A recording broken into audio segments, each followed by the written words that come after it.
Okay, I won't ask any more questions. It is echoing whenever I ask a question. Okay, I will keep carry on, and then I will take the questions from you. So my first slide itself should speak what I am going to talk today. So you got many countries where you can work as a pharmacist after getting registered in India. The basic need to work anywhere is to get registered in India. Many I am coming across many people coming to me. They face some problem during registration back home. That is with PCI and state-specific PCIs, and coming and struggling to get the certification, even though after getting a job offer. So to avoid those problems, not to struggle after getting a job offer, you don't have a proper registration. Please register immediately after getting your certificates, after getting your pass certificates from the university. So that will help you to move forward. If you ignore or if you struggle during registration to provide the documentation required for PCI, then you can't be recognized anywhere else in the world. So make sure you are getting recognized yourself in your own country. From there, you can take your career profile further in your life. So if I want to show you about United Kingdom, we got step by step policy here. So the main thing you have to do is to prove your English proficiency. How you can prove your English proficiency is by giving an international English exams. So when you go for international English exams, we got the three different exams like IELTS, TOEFL, and now OET. So occupational English test. So most of the countries are accepting these English tests, but for UK, we always prefer IELTS. So to make sure you got good IELTS, you have to practice English from your fourth year, at least from fourth year. I say fourth year or final year of any of the degree you are doing.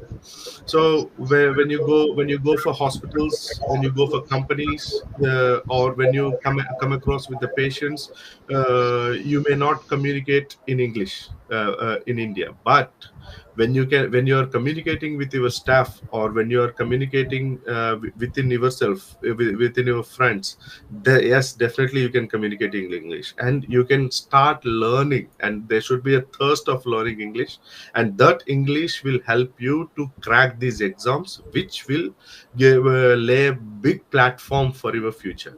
So once you make your English proper and got IELTS all sevens in single sitting, then there is a first door opens to UK. So if anyone dreaming to come to UK, there should be a proper English channel. So without English channel, you can see some advertisements in the commercial world saying no IELTS required, you can go to UK, you can study blah blah blah. But after doing those courses, you have to find job so specifically.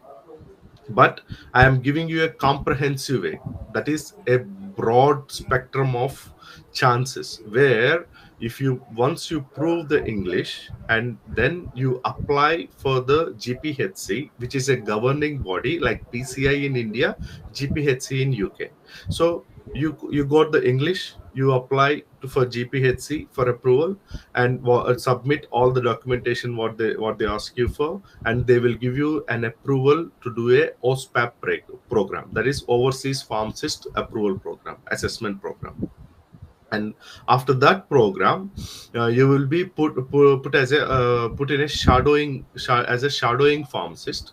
So you will be accompanying with a already registered and experienced pharmacist for 1 year. So after 1 year of shadowing, the very known pharmacist will sign you off, and he will certify you that you are fit for practice. From there, you can start practicing in UK. So salaries are high, life is rich, but the struggle is also at the same level. So you have to do your homework, do the struggle to enjoy that life. So this is what the main thing about UK. So if I repeat again: English, GPHC approval, OSPAP course, and training program. 4 steps. After these 4 steps, yes, you are recognized as a pharmacist, and then there is no way of turning back. You can enter into any field in this any field in our pharmacy profession. Like you can work in a community pharmacy, you can work in an industry, you can work in a hospital, or you can work in a pharmacovigilance department, yeah, or you can work in R&D. So wherever you take, there are new arenas evolved now to work as a registered pharmacist. Though you are not a registered pharmacist, if someone want to come and study some other degree here and work in industries, yes, you are welcome. But the chances and the sponsorship chances and the visa chances are very less. So that is why where I am stressing on converting yourself into a pharmacist, and then standing in the market and look for the opportunities where there are fruitful results if you do this. So that is about the UK. And next I will come to our neighboring countries, United Arab Emirates. So we got three different rules here. Okay, the to become a pharmacist in Oman, Abu Dhabi, and Dubai. Sorry for that. So in Oman, or Abu Dhabi or Dubai, every specific country got their own rules, even though they are in United Territory. But you have to do a preliminary things when you want to apply for these countries: United Arab Emirates, the Saudi, or Saudi countries we call in shortly. That is, you must have either 2 years or 3 years experience. You must work in a pharmacy profession for 2 years and 3 years, and make sure you are not working after your course without registration. You must register to PCI, either in your own state or any other state where you're working. But you must hold a registered certificate with PCI. So that there is a validity. The date starts from your date of registration. So if you are working somewhere not registered, when you got an opportunity, they will ask you for your registration certificate. Then you go and stand in front of PCI for registration. No use, and you are losing your opportunity. So register first and start working. After 2 years or 3 years experience, yes, you can apply for Oman, and you can upload your all documentation for data flow. So remember these three words: experience, data flow, prometric. So data flow will verify all the certification. So they will ask you for your transcript, they will ask you for your degree certificate, they will ask you for your passport, and also the credential certificates, whatever they require. So after all verification, they will certify you that you are not you are not committed any crime, or you are okay to fly somewhere, or you can get a job opportunity. That is the certificate verification what we are getting into. And you are not you have never committed any mistake being a pharmacist. So all these, what all mistakes can a pharmacist do? So that is the you must have that idea. If you are working in industry, yes, that's fine. But if you are working in a normal community pharmacy, the Indian rules are really getting strict nowadays. Even for alprazolam or a sleep aid tablets are not available without prescription. It was not like before. Now either psychiatrist or any approved doctor must give a prescription. Without prescription, if any pharmacist issuing any sleep aid tablets, then they will be scrutinized, and their certificate will be kept under black mark. So after getting this black mark, if you are applying for certificate verification, you won't be eligible to apply for Oman or somewhere, because you are not fit for practice, because you have not followed the law. When you can't follow a law within your own country, how can you oblige the law out in foreign countries? So that's the main motive of practicing. When you practice, you have to practice very consciously, and that practice certificate will lead you into these Oman Medical Specialty Board exams. So these exams you can prepare. So the slides are mainly for you to read. You can read. I am going with my own flow, okay? And so experience 3 years or 2 years, and then data flow, and then prometric online exam. After getting cracking prometric online exam, there will be a lot of chance for you to apply for companies. So when you apply for companies will ask you for a small interview. So there is a small trick to crack the interviews. Is first face your viva voice within your college, within your subjects properly. Don't take viva voice as staff trying to bully you, or staff trying to take on you, okay?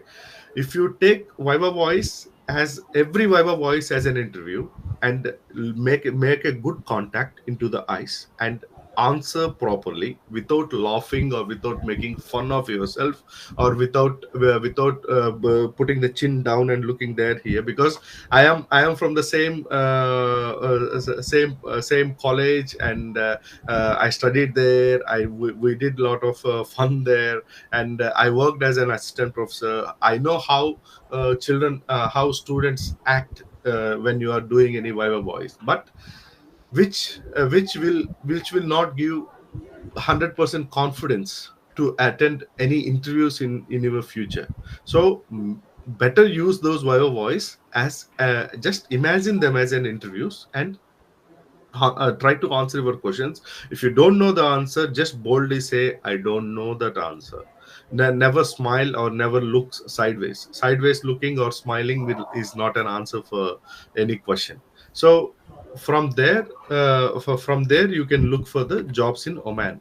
And with Abu Dhabi, the flow will be the same, but with 2 years experience you can apply for Abu Dhabi, and you can get a sponsor after getting the prometric exam cracked.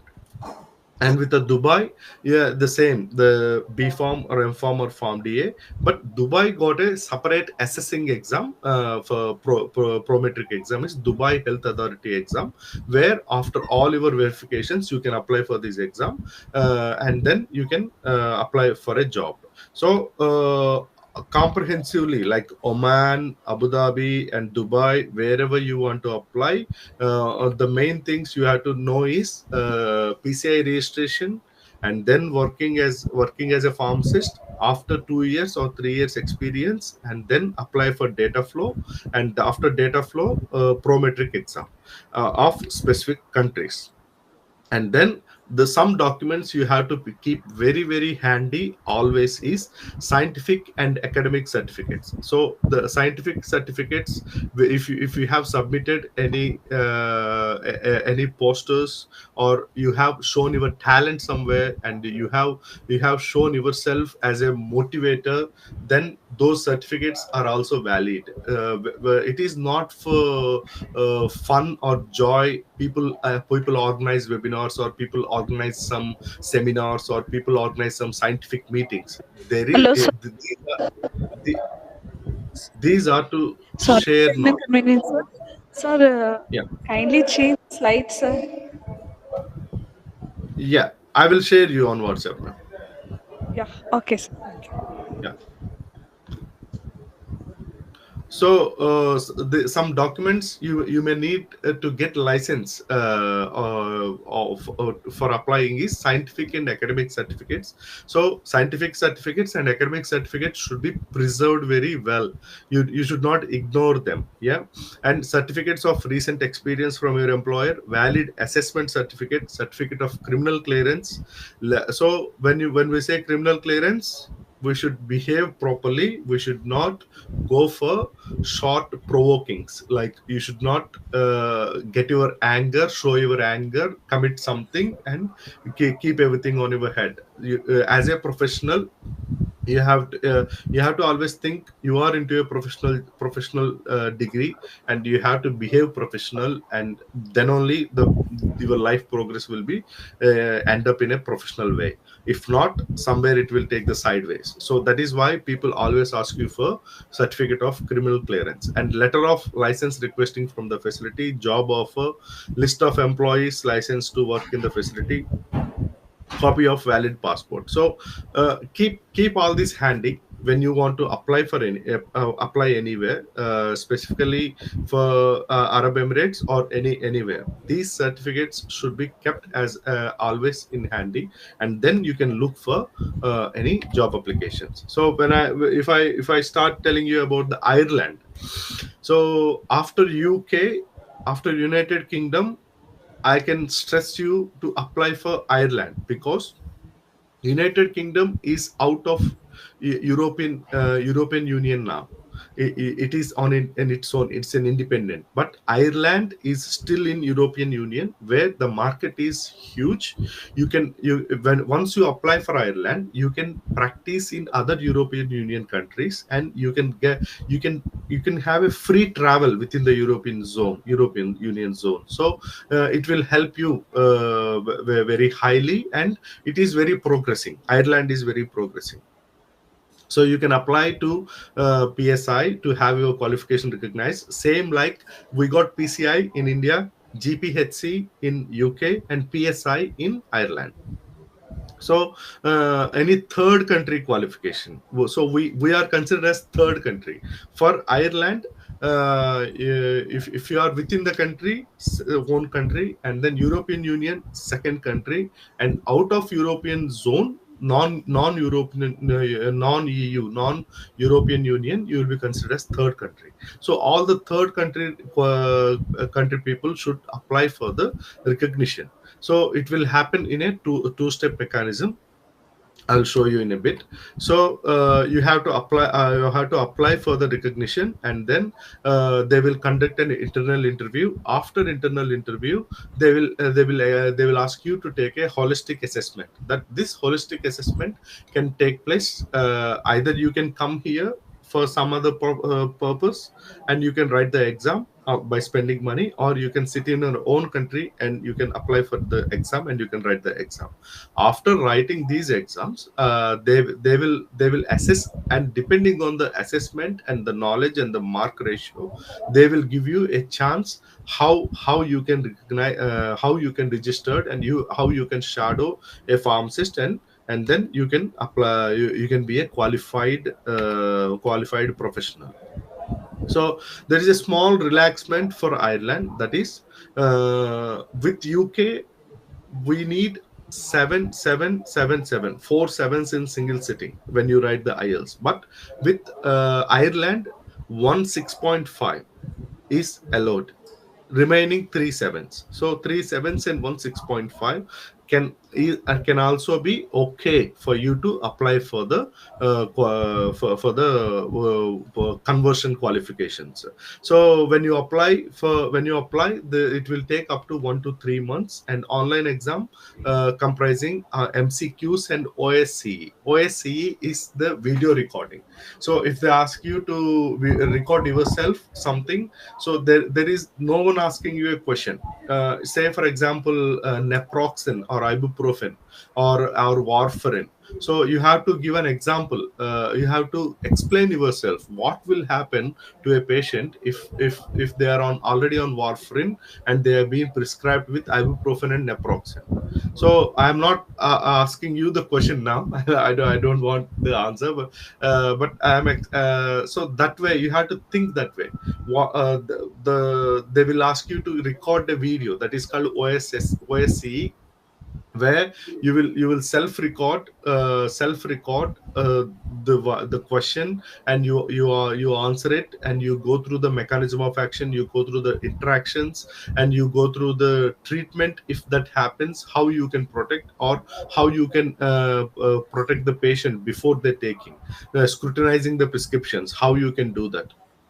So these can be given an online exam, or MCQs, or video recording. Then they will take your application into consideration. After passing this exam, it will take 3 months to 3 years based on your score. And if you have proper IELTS score, all sevens, it is very good. If not, 6.5 they can take into consideration, and then they will give you a chance to get registered.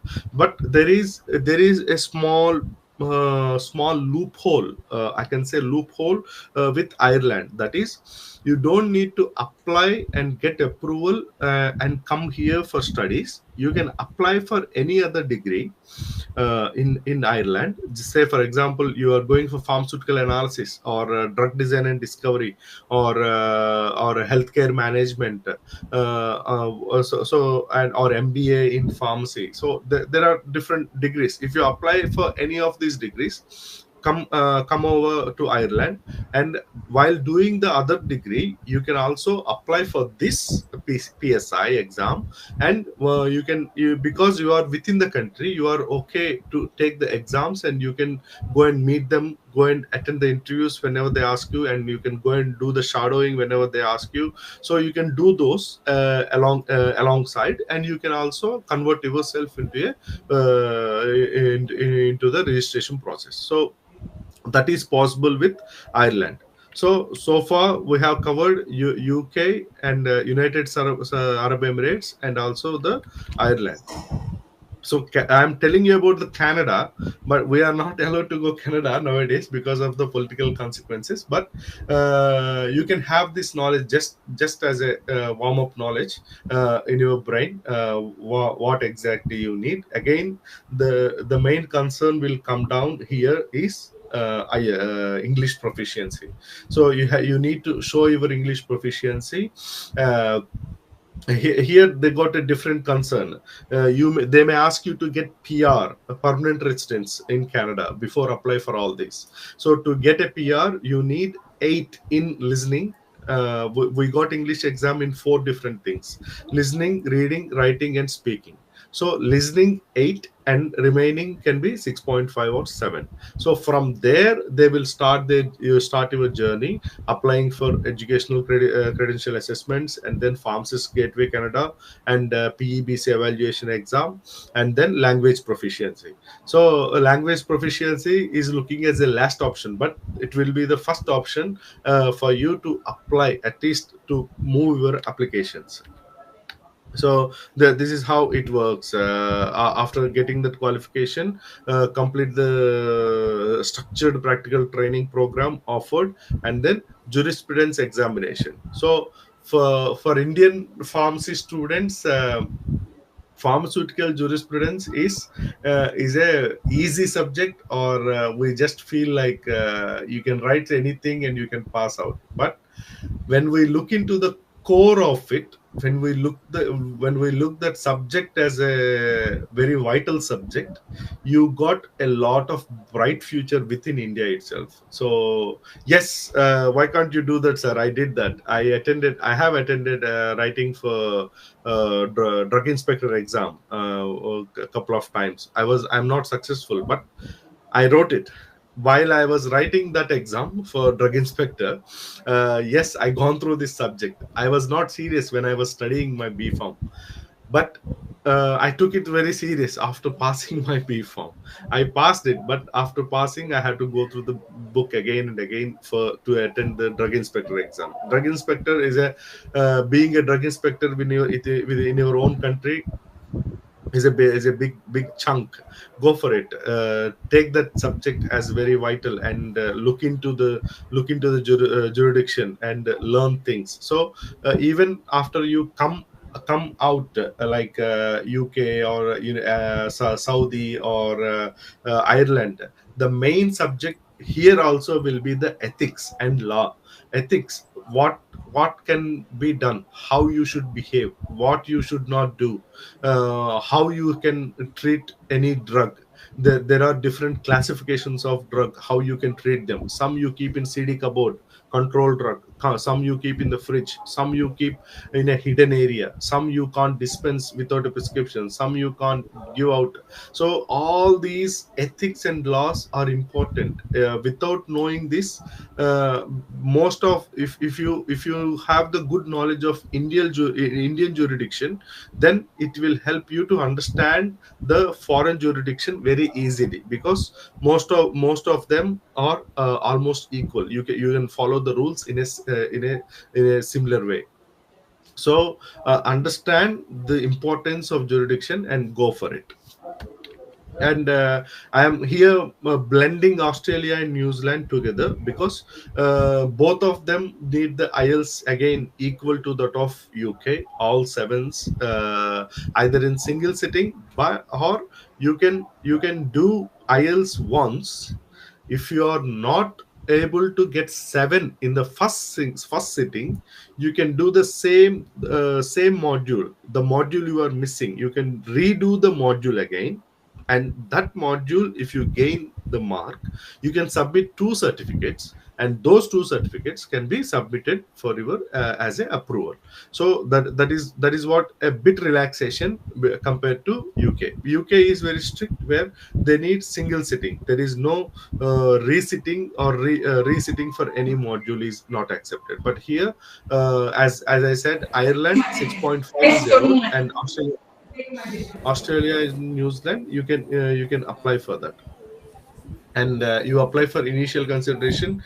Here we got a, like GPHC, we got a very profound thing called CAPS, knowledge assessment of pharmaceutical sciences. So no, you have to write the CAPS exam. That is, you will go through lot of your knowledge assessment, what you know, how you can, and then degree verifications. And then you got only 2 attempts. You only have 2 attempts to clear the caps. Once, if you can't reach these 2 attempts, don't worry, don't look into those countries again. That's it, gone. They won't give you any more chances. And most of the Australian, New Zealand companies are looking for the farm Ds, not the B farms. Because for farm D program, whatever we are offering in India is very profound for them to offer a job. So farm D students can have a good opportunity with Australia and New Zealand, where CAPS exam is mainly depending on the clinical knowledge, where you are going through a lot of clinical knowledge while you're studying. So that clinical knowledge you can implement in cracking CAPS exam. Once you do the CAPS exam, and then also the English proficiency, yes, you can apply for the specific country specific legislations. So register as a intern pharmacist, scope of practice to allows you to gain practical experience under supervision of a qualified pharmacist. This is how it is acting, same as UK. Complete the Evolve internship program, the full-time pharmacist program. And then New Zealand, Australia, most of them, once you got the English qualification, and once you crack the CAPS exam, and once you do the shadowing, for all this you need a visa. You need a proper visa here. So who will offer you visa during this? So if I start from the beginning, with respect to UK, when you come for OSPAP course, the university will offer you visa for 1 year. Once you finish the course, once you get into your pre-registration program in UK, then any company like my pharmacy can sponsor a visa. and keep you as a pre-registration trainee. After pre-registration trainee, you will convert into a pharmacist. After being a pharmacist, you can stay with the same company, or you can apply anywhere anywhere better you think, or you can apply for NHS, and then you can go for the different sponsorships if you like. And United Arab Emirates, you when after finishing the prometric exam, if you attend the interview and interview is successful, the company will send you an offer letter with visa. So they will give you the offer letter, and they will ask you to apply for visa, and you will be given a visa, and you will fly with visa to there. And here, and Ireland, as I said, Ireland, you can sit there and write the exam, or you can come here for different course, and then while doing the different course, simultaneously you have to apply for this, and you can finish this before you finish your student visa. If you can crack this, then you can get a sponsor. That is the third one. And then fourth one, Canada, you need a PR. Better is PR to go there. So you need I 18 listening and also other modules, and you apply for it. And with Australia and New Zealand, once you pass the IELTS and CAPS exam and you apply for an internship, then the company can sponsor you and take over. If you are successful, then they will carry on giving it. But they got an early permanent residence programs, where if you are a professional this way, you can get your PR, permanent residence, very easily and very quickly. So it will help you. But this way, Australian, New Zealand way, and Ireland way, are very proficient for PharmD students.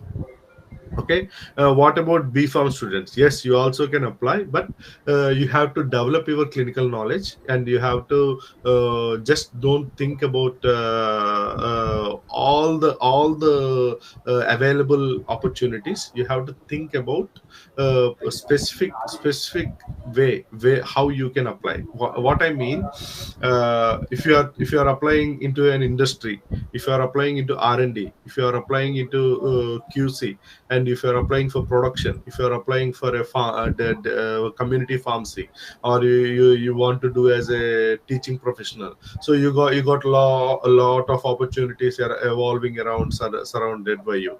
But if you choose one, and if you stick on it, and if you want to do this, the same one again and again, apply again and again, and develop internal knowledge regarding that, then you can crack it.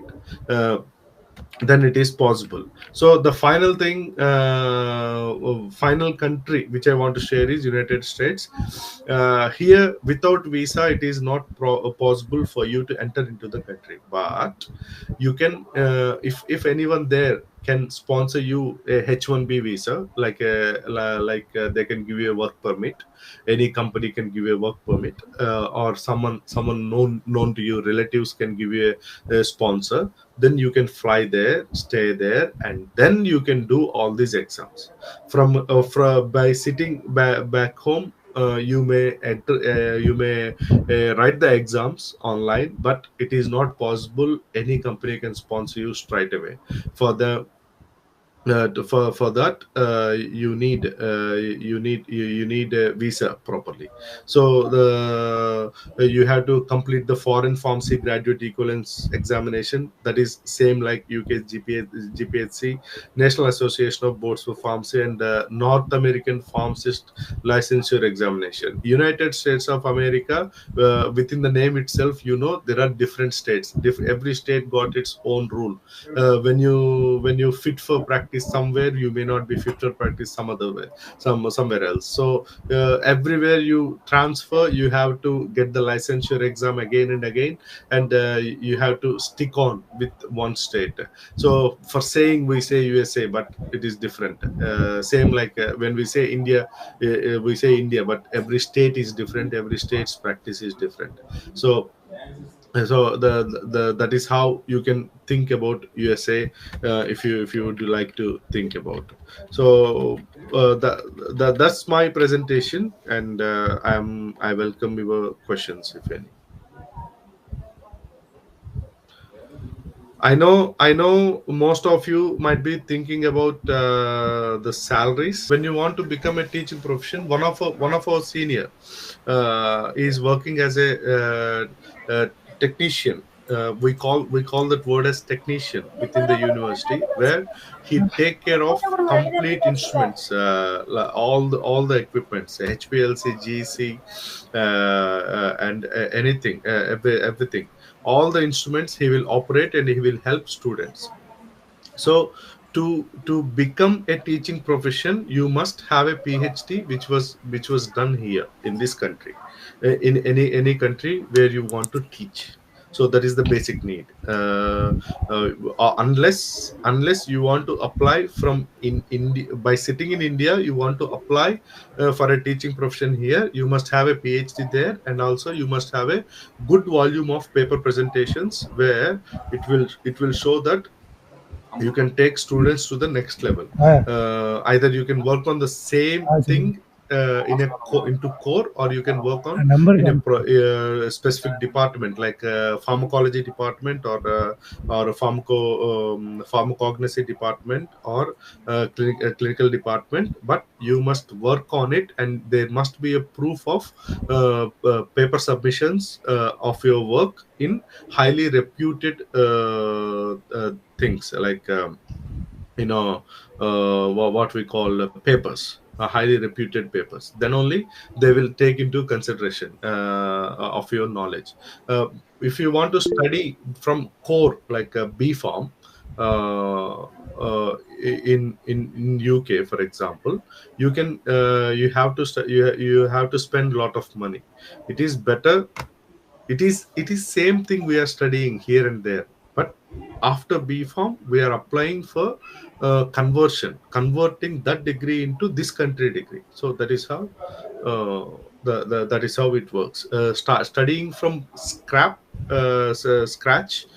from this country, within this country, will be expensive. You can apply for PhD programs. Once you apply for PharmD, or you can apply for PhD programs straight away, where you get 5 years visa, which will help you for settlement. But when you apply for PhD program, your guide must accept you to guide you for the PhD program. So during that application, there will be an unknown interview between both of you. You will apply for it, and they will ask you what is the thesis, what you want to work on it. Then you have to prove yourself in the initial steps, that how hard you are into that, and how core knowledge you got to apply for that PhD. Then only they will approve. It will go through lot of scrutiny.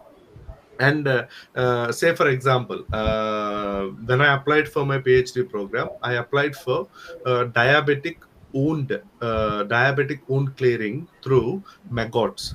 So by taking maggots, you apply them on the diabetic wound and clear the diabetic wound, and give the patients a new formulation into a cream or thing. So I am showing the way there is a possibility for this to evolve a new medication into the market, and you can help a certain community of patients at a high level. So that type of knowledge you have to have before applying for PhD, where you can do something for this society, where your work will help this society at high ratio. So that you must have in your application, and also in your brain, and also while attending the interview, you have to stick on to the point. That is main thing. You can't change your point when there is a negative effect. You have to stick on to the point. This will happen. Then you have to show the proof of work, how you can make it happen. Then you can apply for PhD and get PhD. When it was relaxed, you can earn money, but it is very relaxing, but responsible. So when we call here the pharmacist as a responsible pharmacist, RP, even we call the same in the India. But we witness ourselves on our streets. We got pharmacies where there won't be any RP present. Maybe the legislation is getting strict now, so few of them are wearing their aprons and sitting in the pharmacies nowadays. But in the past, they won't be. But here, 100%, the RP must present within the pharmacy to perform any job. Say for example, yesterday you got a prescription, you bagged it, and it is ready on the shelf. But to hand out, I have to step into the pharmacy. I have to sign in. Once I sign in, it can go out. Without I enter into the pharmacy and sign in myself, nothing, no activity will happen. Not even a paracetamol. So because when I say that everything is happening under your watchdog, so you are responsible for whatever happening within the pharmacy, wrong or right. So you have to take that responsibility, and you will have a lot of interaction with patients. Patients here here in UK, pharmacist is treated as highly what to say, reliable person, highly reliable person, even for the government. So if someone want their visa application, they can get a sign from pharmacist. Even white people, whoever born here, we can sign them for their visa application, saying that I know this person is known to me and has not committed anything, any wrong, as far as I knowledge. This same thing happened with us as for gazetted officers in India, where the people will carry green colored pen, yeah, within the government hospitals. But here you don't need that green colored pen, but your registration number, and you as a person, as a responsible pharmacist in the community, you can give authorization. So that is the value you are getting here. And after doctor, they rely you and they will come to you.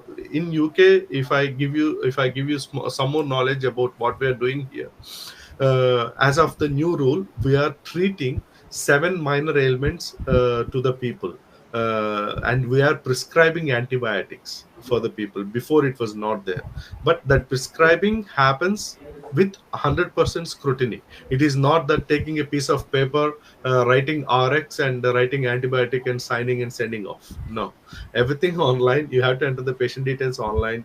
You go through the flow chart. If patient meets the criteria, yes, patient meet the criteria. What antibiotic they can have, if they are below 1 year, or up to 16 years, above 16 years, above 65, depending on the age. And also sometimes we do age and weight BMI calculations straight away sitting there, and then we decide the dose. So all this happens as a practice. It is not that we studied those calculations and given up. Every time you have to have the grips, and you have to keep consulting them. So when you ask me the question, well, how what difference between Indian practice and UK practice? Indian practice is responsible on papers, but you can escape in 100 different ways if you commit any mistake. But here, you are responsible. It says 100% responsible. You can't escape anywhere if you commit any mistake. So you will have to be very cautious. If you don't know, always have to learn. I don't know. Never with 50% knowledge we jump into something and say something to the patient. How much salaries we can get, how much money we can earn. In one word, yes, you can earn 10 times greater than what you can earn in India. But to earn the 10 times greater, you got to put hard work, and you have to think from this age and this stage, what you are about to do. Okay, it is not a big dream, or I am not saying you it is not achievable. It is always achievable, stepwise. If you can enter into countries first, gain the experience. From there, if you crack the English, you can straight away into the United Kingdom or into the Australia. That way you can do. Or it's up to you. You have to sit down, look into it, what is needed, what is required by you to do to get in there, and just plan it. Thank you.